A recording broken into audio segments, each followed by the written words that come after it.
So hopefully you can see me enough, unless just trying to get this window a bit more open. No, it's just because I live in the UK. It's a bit grey and miserable. But anyway, really, it is what I'm going to talk about is just like, you know, goals and stuff, because I'm on a deload right now, and many people may take that as, you know, I'm not training hard enough or whatever people like to believe, right? But when it comes to a deload, I'm merely letting myself recover so I can, you know, progress even further. And some people that train hard all the time, you know, sure. But to all those that train hard all the time, that's probably their goal. You know, if they want to train hard all the time, that's what they want to do. That's okay. Because I believe in the fact that many people have their different ways of training. I mean, a lot of guys I know train for aesthetics, so trying to appeal to more women and stuff like that. And a lot of women that I've seen definitely train towards the aesthetics of appealing to men. And that's completely fine. You know, many people do the gym to, you know, feel better about themselves, which is a great thing, of course.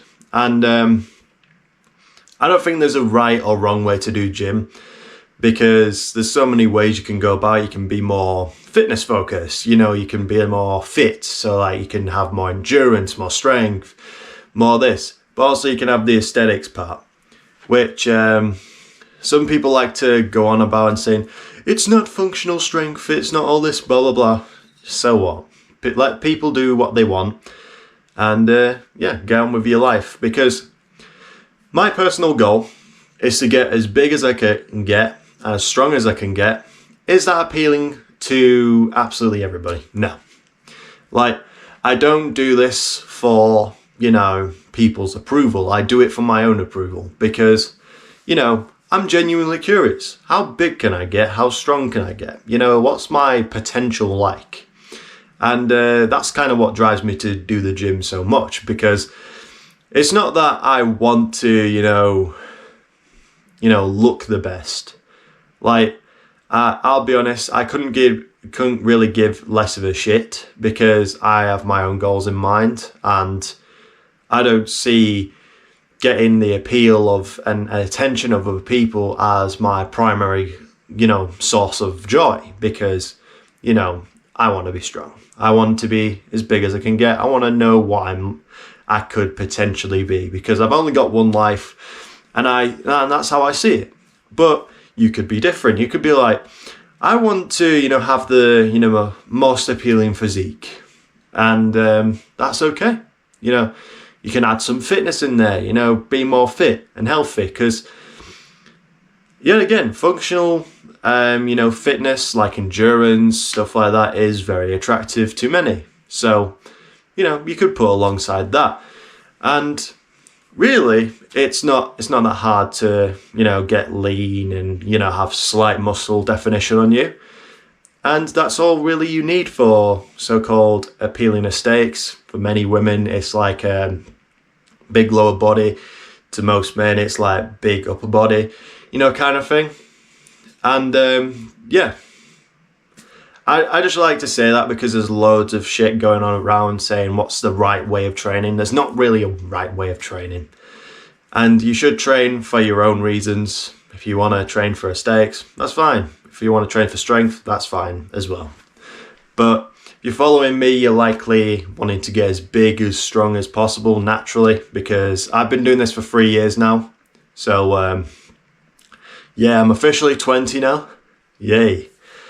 And yeah, I haven't got the creakiness yet, but I will definitely need some WD-40 down the line. And yeah, I'm now UNC status, but it won't stop me, because yet again, it comes into this thing of like age. So like how impressive your lifts are. My lifts compared to, let's say, a lot of powerlifters ain't that impressive. I'll be honest, it isn't that impressive. Is my size that impressive? No. You know, nothing really much about me is impressive to the outward, you know, people on the internet and stuff like that. But the whole reason why I do this is for my own satisfaction. You know, I'm trying to get as big, as strong as possible, like I've said multiple times. And that comes with, you know, many people saying stuff about me, saying you're not strong, you're not big enough, you know, your forearms are shit. But yet again, it's all part of the journey. I'm just trying to, you know, keep going. I'm just trying to be happy. And that's all you can ask for. But anyway, less of that little, you know, social lecture. We're going to go on to the deload. So essentially it is push, pull, and then next video will be push, pull, legs. So essentially I have one leg day, but that's primarily because my leg day is extremely close to my push day, which I squat on. So technically I have a sort of like second leg day, if you will. But you know, I go train very hard on leg day. I literally go to the point where I can't walk down the stairs. So yeah, it's all fun and games. And it's deload week, so slightly boring, but it has to be done. But anyway, I will see you in the gym. So, deload week. I'll be essentially starting my new program. So it's a 3 rep max series. The start bit, so part 1, which you'll see me here doing 165 for 3, and then doing like 155 for 3, not for 3, for 5. So for those who are unfamiliar with my training pattern, so essentially what I do is I kind of like build momentum, and I try and, you know, build up to a 3 rep max, to a 2 rep max, to a 1 rep max. That's how the momentum goes. So like I get stronger, and then explode. So it's like edging, if you, for all the, you know, new gens out there that can't speak English. It's like edging. But essentially to, you know, bring up to this big burst of energy, which of course is the 1 rep max, but also, you know, having those little PRs in the works as well. So like the 2 rep, the 3 rep, it just a bit of motivation, really, I like to think it has.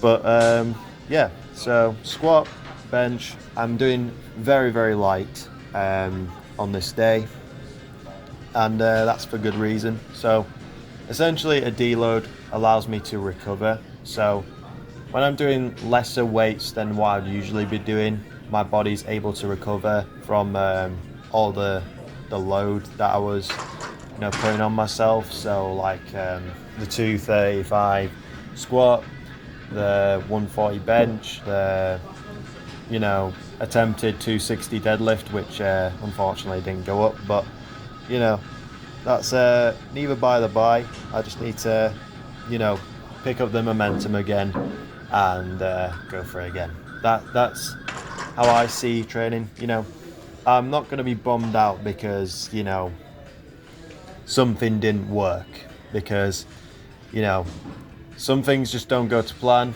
and that's okay. So I'll just be training harder and, you know, try and figure stuff out, see if anything's more efficient or whatever, and go from there. But anyway, incline press, pretty easy, you know, got 90 kilogram on there. To be fair, I was feeling quite good on this day, you know, I was feeling quite refreshed. I wasn't too fatigued from the previous week, which is always a good sign. And yeah, it's just the start of the, you know, new program. Now doing some skull crushers. Here's my son, of course, you know. I bred him in a lab, so essentially he's like a tube baby. So say hi to Willpower Jr.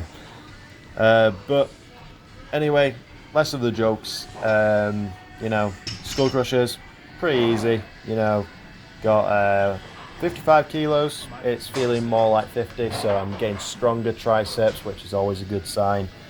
And yeah, a lot of good indicators from this deload week. So what I'd consider good indicators is like strength increase, but also less fatigue. So like essentially, usually I'd be doing like around 50 kilos on a skull crusher, but even after the max out week and stuff, I'm able to do 55, which is always a good sign.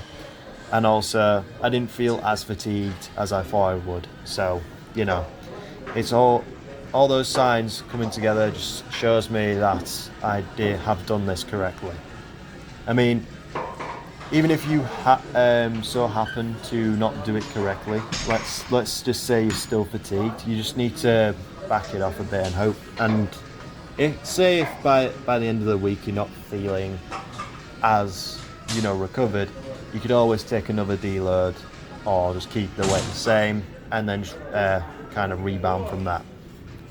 That's what I tend to do. But yeah, so we got flies here, average flies. So to most people, I would have basically finished, my push day. But adding on to this push day, I've got triceps. So usually I wouldn't be doing triceps. I would typically be doing just skull crushers on this day, but I've added triceps because essentially I took out arm day, and I'm just putting more of my energy into recovery as well, but also trying to see what sort of volume my arms really need, because going back to like training triceps essentially 2 times a week, I'll be able to see the changes by the end of the 3 months. Once I get up to 1 rep max, see if I've gained any muscle, if I've lost any muscle, if I've lost any strength. Those kinds of indicators is what I always kind of judge myself on, and I believe what most people should judge themselves on as well. So like, let's say if progression, just suddenly, stopped as soon as you were like, oh, I'm not gonna do triceps 3 times a week, and your triceps start to get weaker, and you haven't made much progression, then you could always make that little bit of a change. It's all about switching around, seeing what works. You never know, you can find a new strategy for yourself that might work better than the strategy you had before, which is why I always try and like mix things around. And this time is probably one of my, I would say one of the biggest changes I've done for this program in a while. So yeah, a bit of a big change, but still doing the same exercises like tricep extension, trying to get that lateral head, because I'm not a big fan of overhead movements with a cable, because it takes a lot of effort to just like put it back and put it over your head again. Hence why I prefer skull crushers, because it's essentially the same range of motion and the same movement, despite what some people like to believe, like you can go deeper. You can still go deep with a skull crusher. It's just the constant tension, blah blah blah, even though there's constant tension on a skull crusher when you put it at a certain angle. But I prefer tricep extension, skull crushers and push downs for my triceps, and I think they've done wonders for my triceps, because I used to have skinny bitch boy triceps because I didn't train them properly, which it sounds stupid to say, but I was a bit thick in the head when I started training, but I had my purposes.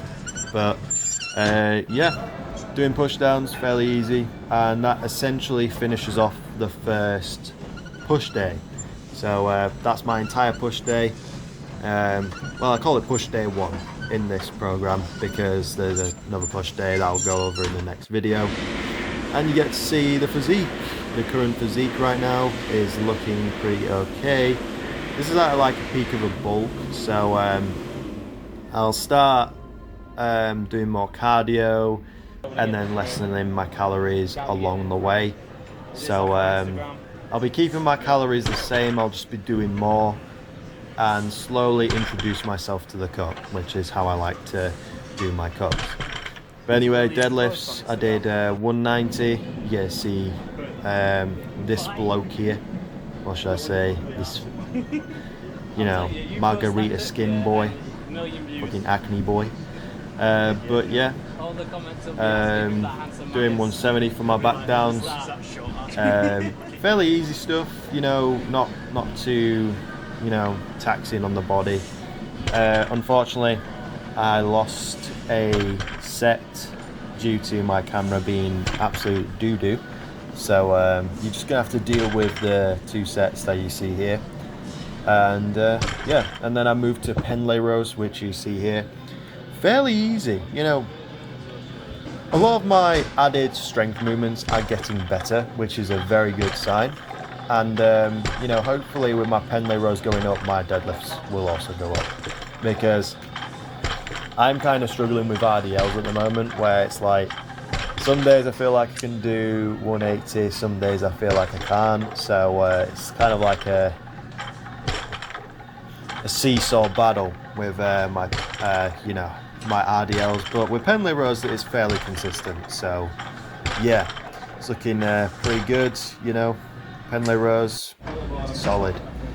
Now cable rows, fairly simple movement, just trying to pull those shoulder blades together and activate the traps. And you can see me pulling in more to my belly, so like I'm more or less getting the entirety of my upper traps, so like trying to squeeze them in and then slowly let them go. So that's just like how I like to train traps, because I like visualizing what I'm doing, because it gives that more mind muscle connection, and I think it, you know, applies to growth of the muscle regardless of where your standpoint is, science-based, blah blah blah, whatever. It's still, you know, a matter of fact that you need, you know, that mind muscle connection in order to, you know, progress and you know, do an exercise as effectively as possible. So I always used to find cable rows fairly challenging to, you know, activate my traps, but in recent times I've been able to, you know, visualize it more and able to, you know, properly target my traps, which is always a good sign. And yeah, after that, lat pull downs, like usual. So for those who are new, I do lat pull downs and then I do lat pullovers. I find them as a great combination, because once your arms basically fatigue from lat pull downs, because regardless of what many people may say, you use your arms to pull the, you know, cable down to your chest. And sometimes that could be more taxing on your arms, especially if you're arm dominant. But also, you know, even if you're not so arm dominant, you can still have those moments where, oh shit, my arms are giving out way before my lats. Hence why I do lat pullovers straight afterwards, because they are the lats are way more involved than the arms in proportion, you know, to a lat pull down. Now, I think combining these is a great combination, just purely because your arms combining with your lats combine for a more stronger pull. You know, you get more reps out and stuff like that. You're stronger. But also with the lat pullover, you're able to activate the lats more and, you know, pull through and, you know, build some big ass lats, which hopefully I'll obtain very soon. But you know, it's all about carving out that physique, you know, carving out what you want. What do I want? You know, to get some big lats, get some big everything, essentially. But yeah, that's basically it for back, and now onto biceps. So I'm doing preach curl, as you can see right here, on a bench, because the preach curl was taken. I do love a good preach curl, because I do find my bicep engages way more on a preach curl. And then for like a bit of a bicep finisher per se, it's you know, your cable curls. So like behind the back, incline or cable curl, whatever the scientists may say about it. But you know, I find preach curl to be one of the best bicep movements of all time. Lee Priest used to do them. Ronnie Coleman used to do them. They're practically in every, bodybuilder's, muscle building philosophy. The preach curl for a reason. You preach how much, better they are compared to, let's say, a frontal cable curl, because I don't find, the double-handed cable curl to be more effective. So like you're standing in front of it, you got a bar in front of you, it's attached to the cable, and you just pull in with both arms. I don't find that as stimulating as doing like single arm, with a preach curl, because I find engaging each bicep individually better, because not only do I have a bit of a problem with imbalances, but also I'm able to help myself. I'm able to help myself up, which you'll be able to see here. I'm able to spot myself essentially. I don't need anyone spotting me, and I'm able to push past failure, which is the whole goal with building muscle. You're trying to get as much out in a set as possible, which is all part of muscle building. But anyway, the cable curls that I was on about right here, having the cable behind you curling through, it just activates a bit of the bicep, which is slightly different, which is I believe the long head more, because when you're doing a preach curl, you're more to like the side, where you're more engaging the short head of the bicep itself. And when it comes to cable curls, you're more or less engaging the second head, which is the long head, which is the longest head. Fairly simple name. Just a shame that a lot of the other muscles have a lot shitter names, if I'm being honest. Like, who the fuck comes up with rectus femoris? Like, what the hell's a rectus femoris? It sounds like a dinosaur, but beggars can't be choosers when it comes to names and muscles. But anyway, just trying to hit my biceps at both angles, just getting them through, and then moving on to forearms, which I do a reverse curl. Reverse curl I find is incredible for the brachialis, but also for the big meaty bit. I can't remember the name, but I find it helps. And most days you'd see me do a wrist curl, but on this day I was kind of like, I need to get this done as fast as possible, because it was kind of getting late. So I just dealt with more of a reverse curl than anything, and I have found them to be quite effective, because I don't think many people know this, but where the brachialis is, it's like it overlaps the the elbow joint. So like it goes from like the bicep tricep region to your forearm. That's grown quite significantly in such a short period of time, and I think you'll be able to notice when we get to the posing, it has grown a lot on both sides. It's just the fact that my forearms are fairly flat, and I'm trying to build them up, which will take time. So it's all a matter of time before getting them big ass forearms, getting some stronger grip as well. It helps with grip, especially with deadlifts. So it's always a good thing to put in the workouts. But anyway, that's really all I've got today. Got posing here, which you'll be able to see here. You get to see the brachialis, but also I just need to bulk up my wrist region and the other muscles, which I'm trying to find other exercises to do for that, but that'll all come in due time. But anyway, I'd like to thank you for watching. I really do appreciate it, and I hope you have a good day and have a good workout if you're planning on going to the gym straight after this. But anyway, thank you, and I'll see you in the next one. Bye bye. You're doing what, sorry? Doing a course to be a personal trainer. Yeah, you were saying?